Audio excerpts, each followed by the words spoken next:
let the body be able to heal and stimulate healing, in the body, uh, and not rely on meds as much.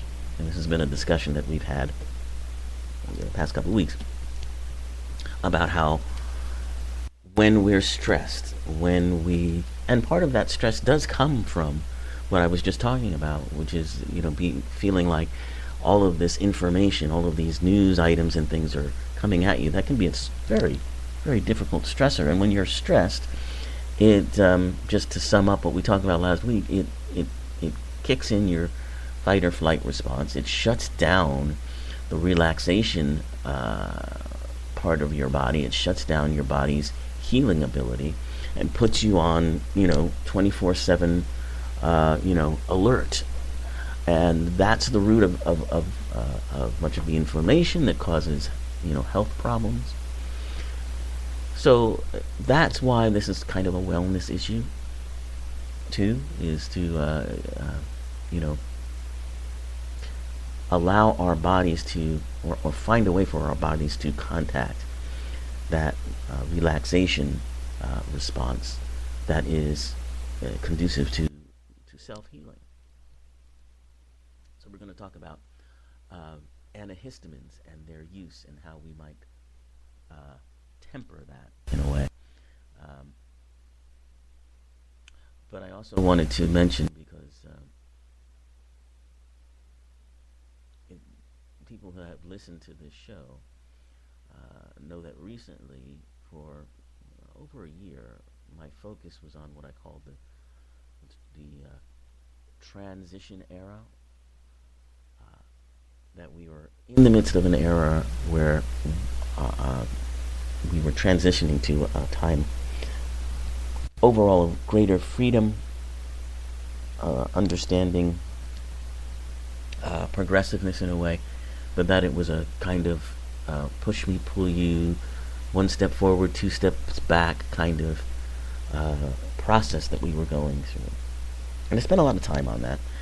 And I've moved on to talking about other things. But some who've listened, who were listening during that time, are a little upset because they feel like I'm not dealing with what happened now, or that I'm trying to kind of skirt around what's going on at the moment. Their feeling is that how could this be this transition era that I was talking about?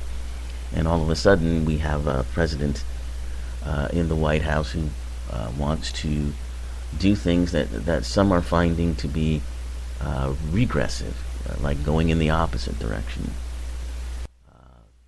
Some of the policies on healthcare and on the environment, and pulling out of the Paris Climate Accords and those kinds of things. That this president and those who support him, and many conservatives are anxious about. And what I wanted to point out, and what I've said, and this is a good week to do it because you were seeing some of this. This is about much more than one leader, or one political party, or one political movement. It's about all of those things. And there's no one leader, there's no one party that's going to stop it. Or at this point, even slow it down. This transition that I'm talking about. So people were, terrified that, we're going to be pulled out of the Paris Climate Accords, and that, we're not going to do anything about global warming. Well, that's not true. The plans are going forward, and in fact, our president is reconsidering his position on that. I don't think we're going anywhere as far as that's concerned, and certainly states and business communities have come forward to reassure people that they're going to continue the goals that have been set out by that accord. So we see this continuing to go forward. And again, we're seeing this week another attempt to derail healthcare reform, to send it back. And it's still not working. These are things that are going forward that and these are just minor examples, but the movements of energies are so much more powerful and more, they're quicker, they're faster than, coarse physical experience. So there's no way that you can turn that energy back. There's just fear, which is what's going on now, which is why you have the fear response coming out of so many different areas of this country and the world. That's why you have sort of these groups of hate popping up here and there, and then going back down under. It's fear of where we're going. Fear that people are going to be left behind, they're going to be hurt by the changes, and fear of the changes. That's where we are now. We're in that reactionary phase, and it's natural to go through. And the best thing that we can do is, in your meditations, in your prayers, if you can envision everyone, whether you agree with them politically or not, whether they voted for Trump or they voted for Hillary or they voted for whoever, if you can see everyone, whether they live, in coal country or they live in,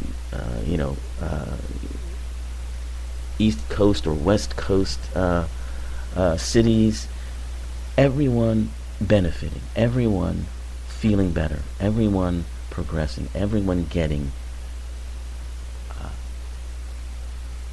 a new lease on life, if you will.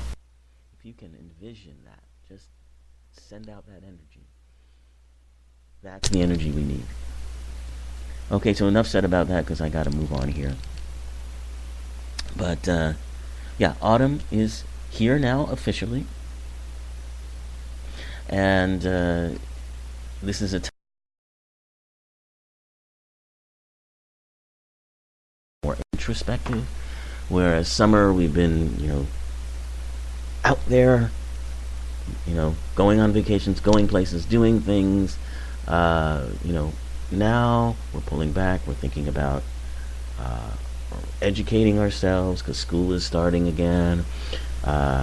We start to become reflective, and that reflectiveness, continues then through into the winter, where we really become more introspective.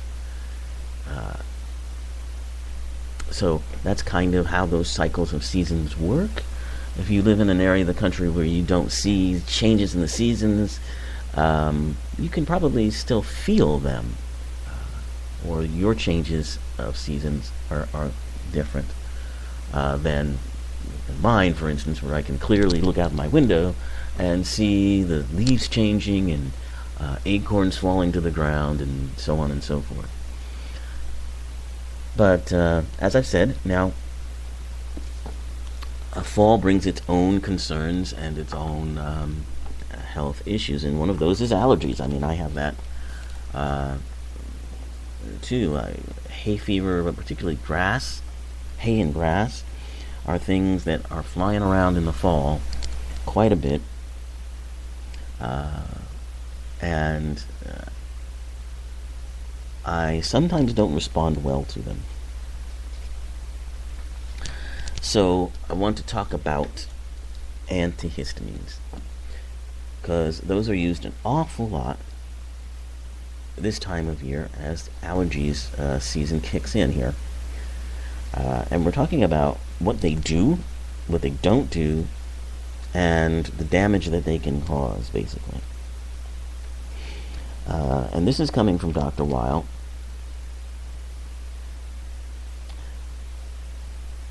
And he's talking about antihistamines. He uses the case of someone that he calls Amit, who had seasonal allergies, watery and itchy eyes, runny nose, nasal congestion, sneezing fits. And by the time he turned 35, his allergies weren't seasonal anymore. They were year-round. And the drugs that he had been given were becoming less effective. And then there were side effects. These are the side effects that you often get with antihistamines. That feeling like you're operating in a cloud. But they can also cause mood changes. In this case, apparently, he became more volatile and argumentative, according to what his wife noticed. Then they changed some subscriptions to what they call non-sedating antihistamines. Those are the ones that probably don't make you feel as much like you're in a cloud. But they didn't work either. Then they tried allergy shots with no benefits and nearly died from a severe reaction to one of them. Doses of prednisone, corticosteroid, and other oral steroids worked, but kept him up all night so that he was moody. And by the time he was 55 years old, he tried just about every prescription available, and each had its own drawbacks. The older, dependable antihistamines now caused a new symptom that was shocking. Pain and difficulty emptying his bladder. And this prompted one panicky visit to an emergency room. So Amit, rightly so, became fearful of drugs and sought a more integrative approach. And he met with a practitioner who recommended changes in his lifestyle and what they call an inflammatory diet, an anti-inflammatory diet. It's kind of a diet that's similar to the Mediterranean diet, lots of fruits and vegetables and that kind of thing. And also meditation and breath control. He began to use things like freeze-dried stinging nettle leaves, which have been shown to really be very effective once you start taking them for hay fever. I've taken them.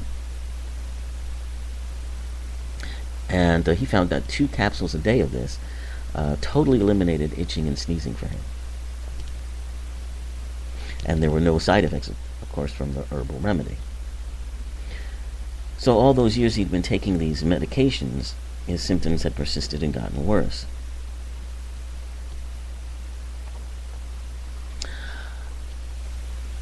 But there are ways to deal with these things that may help you avoid some of the pitfalls of taking these antihistamines, which can cause some very severe reactions.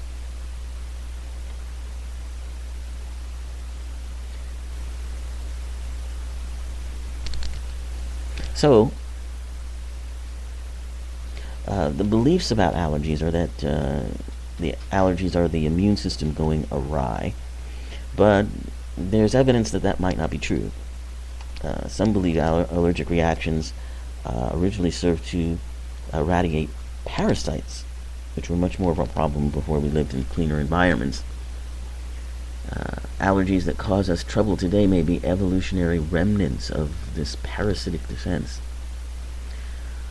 Or another theory is that allergic reactions evolved to help rid the body or protect it from toxins. And there's some evidence for this in the fact that most allergy symptoms serve to expel irritants from the body. And that could be through sneezing, runny nose, watery eyes, etc. Hay fever or allergic rhinitis, which is something I have off and on bouts with. That affects 8% of adults in the U.S. and was responsible for more than 11 million visits to the physician's office annually.